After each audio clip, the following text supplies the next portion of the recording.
Good evening, everyone, and welcome to Gundam News. The Gundam Metaverse is the gift that just keeps on giving, and quite literally this time around. Because just yesterday, it was discovered that in one of the early access versions of the beta, there were quite some goodies hidden away, and they weren't particularly well protected. Goodies like the CAT files for the unannounced Master Grade Rising Freedom Gundam. So anyone who knew what they were doing could extract these files from the beta. So fast forward a couple of hours, and someone literally managed to print a Gunpla that wasn't even announced yet.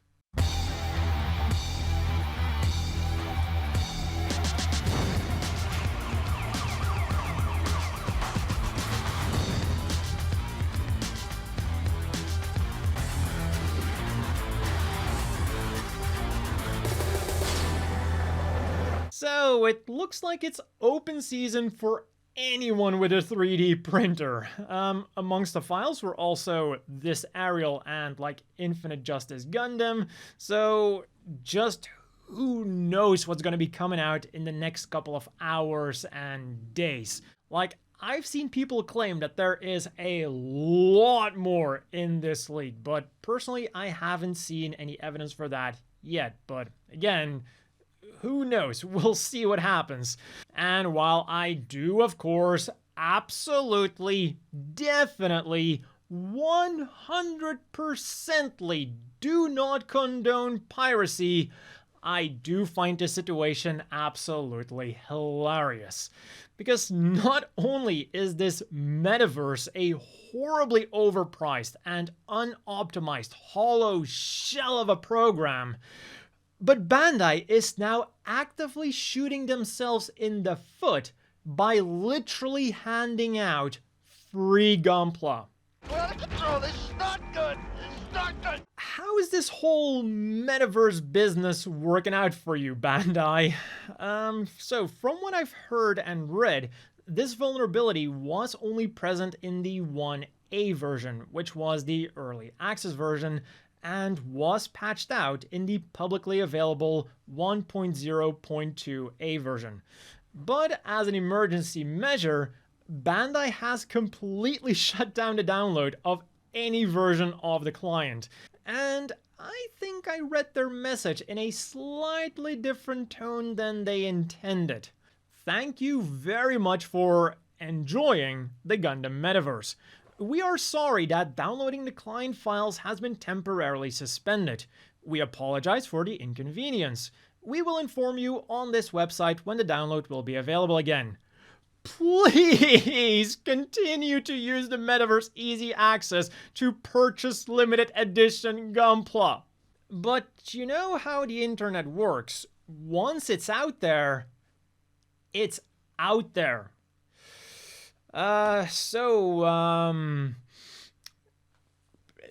have any good recommendations for a 3D printer? A friend of mine has been thinking about getting one for a while, so yeah. But after all of this bad news surrounding the Metaverse, I will give them some credit. Gundam Metaverse began trending on Twitter with CAD data right underneath it, and as far as I know, the servers haven't crashed yet during the test. I wonder why. And talking about the Metaverse, the second and third episode of the Gundam Build Metaverse anime will be airing at 6 p.m. on October the 20th, Japan time, so I will have those linked down below as well. And I did get asked quite a few times what I thought about the first episode. And, well, I didn't have any strong opinions on the anime one way or another. It didn't grab me the same way that previous build animes did, but I also didn't see anything that I really hated. So I kind of felt like it was the junk food of Gundam. I watched it, enjoyed it, but that was kind of it. That being said, though, I did feel like the cliffhanger ending was a bit silly because, as far as we know, the metaverse isn't Sword Art Online. You don't die in real life when you die in the game. And yet, that's how the characters were acting at the end and kind of how they wanted us to feel. Because somehow, Masked Lady got knocked out and they wanted it to be this super dramatic moment, but I was just like staring at my screen like, dude, you're in a video game. Why is she knocked out? What's going on? Maybe it'll get explained in the second episode that something happened to like knock her out in real life, but we'll just have to see what that's all about.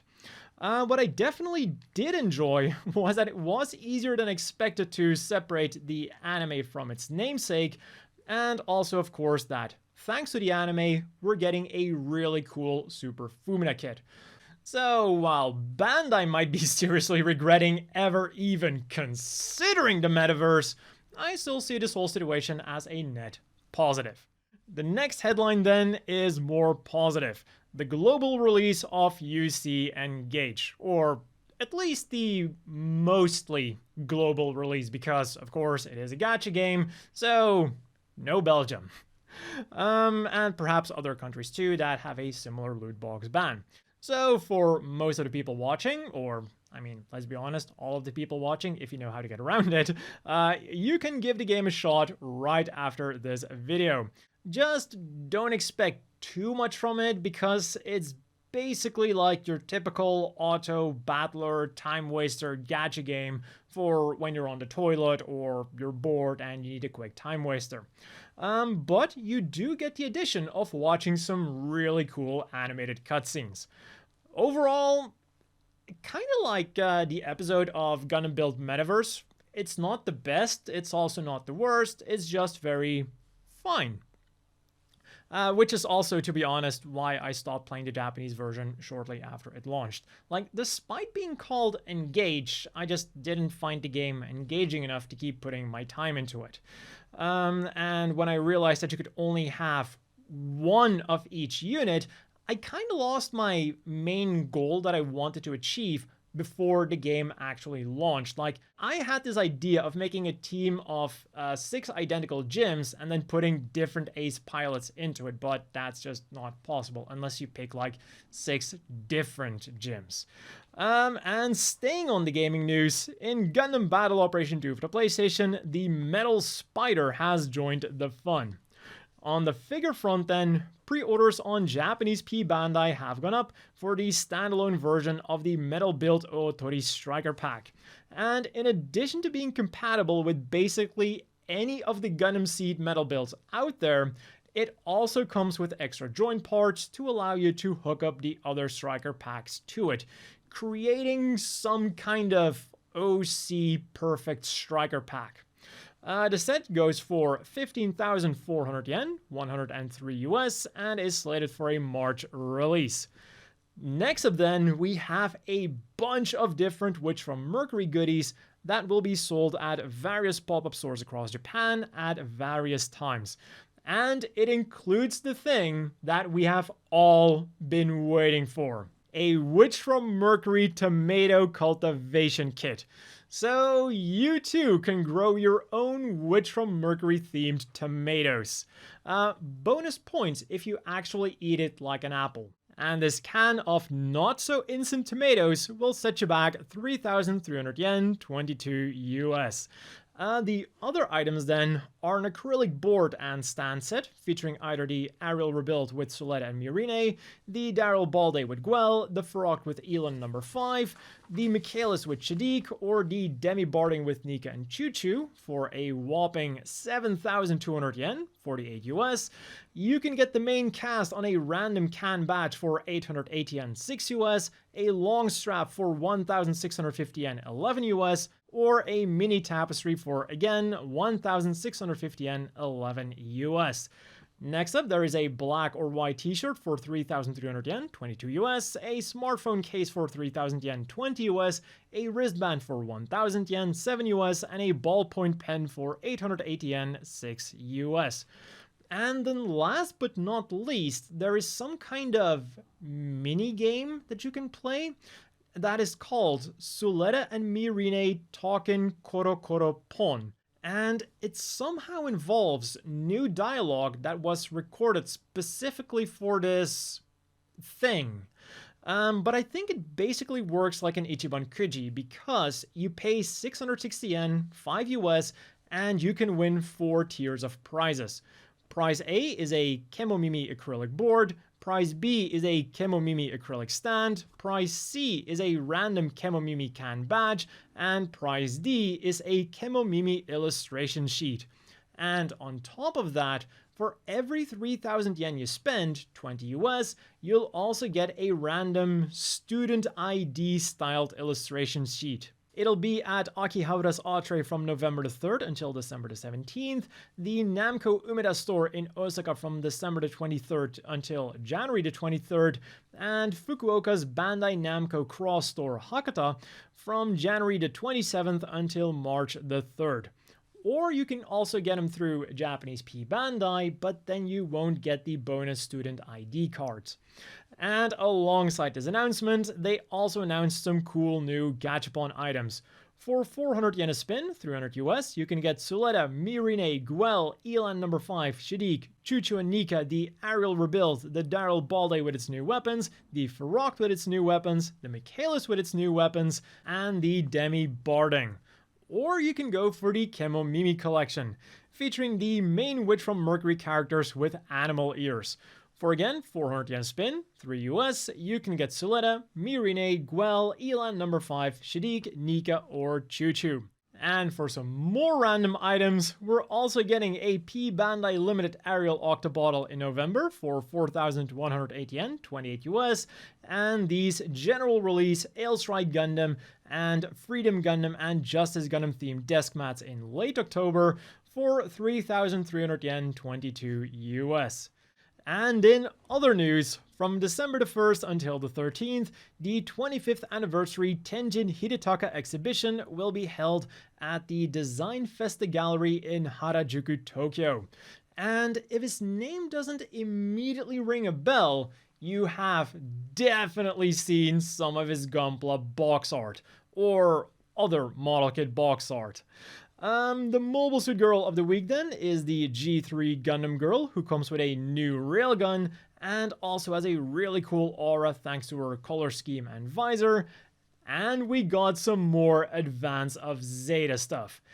And yes, there is another Barzam, but there is no new information about it this time around, so I'm safe from that for now. What it does focus on are the Titans' other main machines and their advanced forms.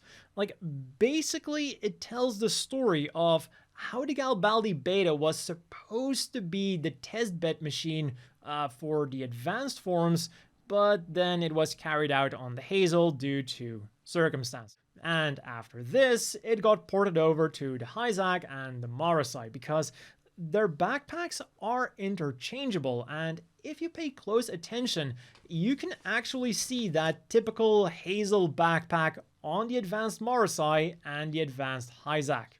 As for the things you could get this week then, Friday the 13th was a lucky day for Gundam Seed fans because the third set of connecting Movieticket cards went up for sale. They go for 1,900 yen each, 13 US. They can be connected with the other cards from the series to form a long illustration, and they also come with a bonus A5 clear file.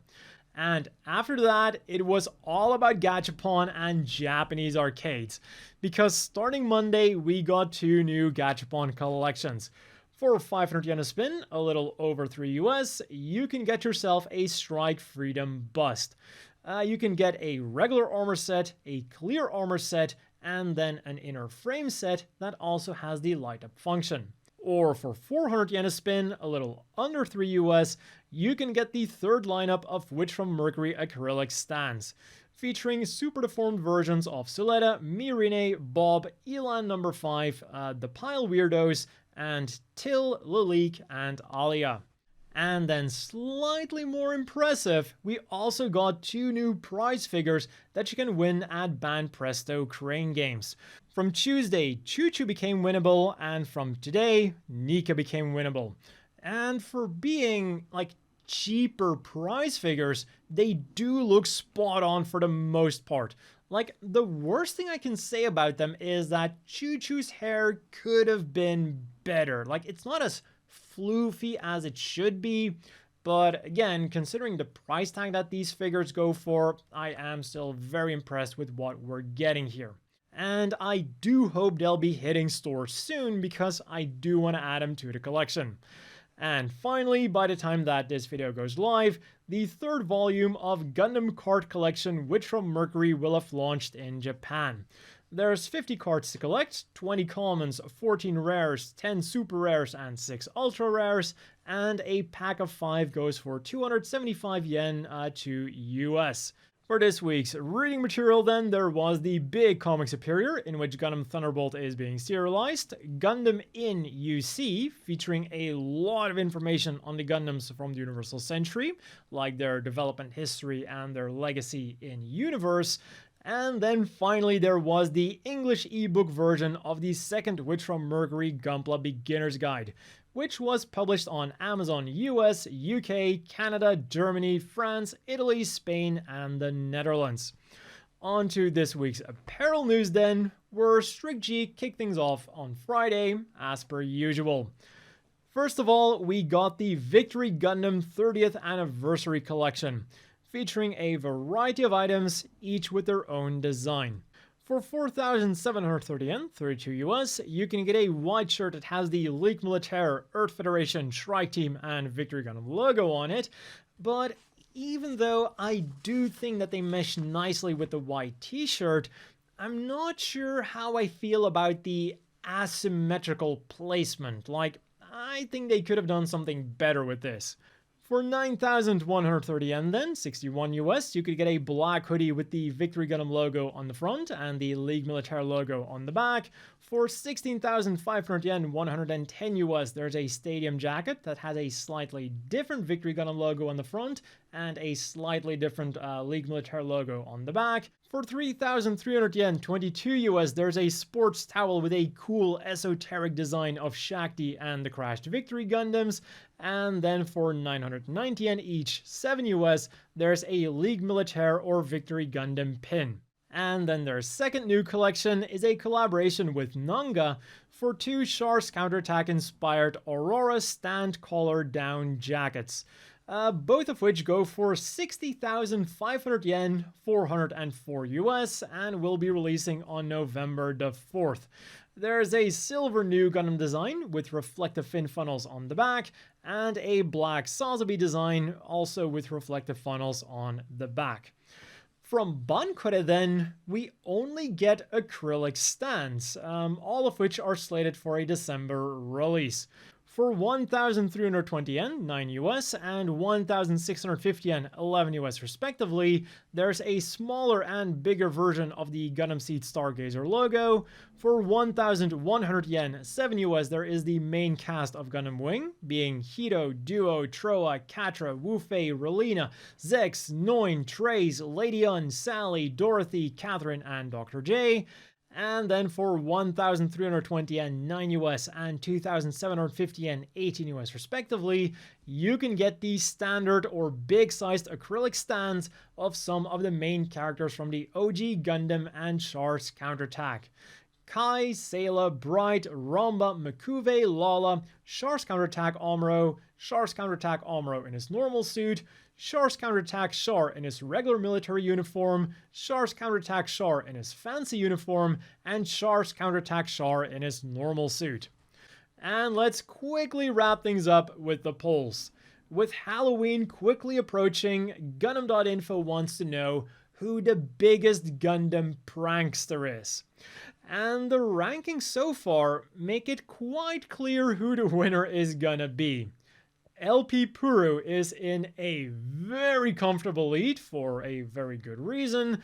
Saisachi is in a relatively comfortable second place, and then Let's and Al are duking it out for third place. And if you want to cast your vote, I will of course have the links to the polls linked down below. And that has been all for this week's Gundam news. As always, a big thank you to the Patreon supporters. I hope everyone watching has a much better evening than Bandai is having right now, and I'll see you all next week with more Gundam news.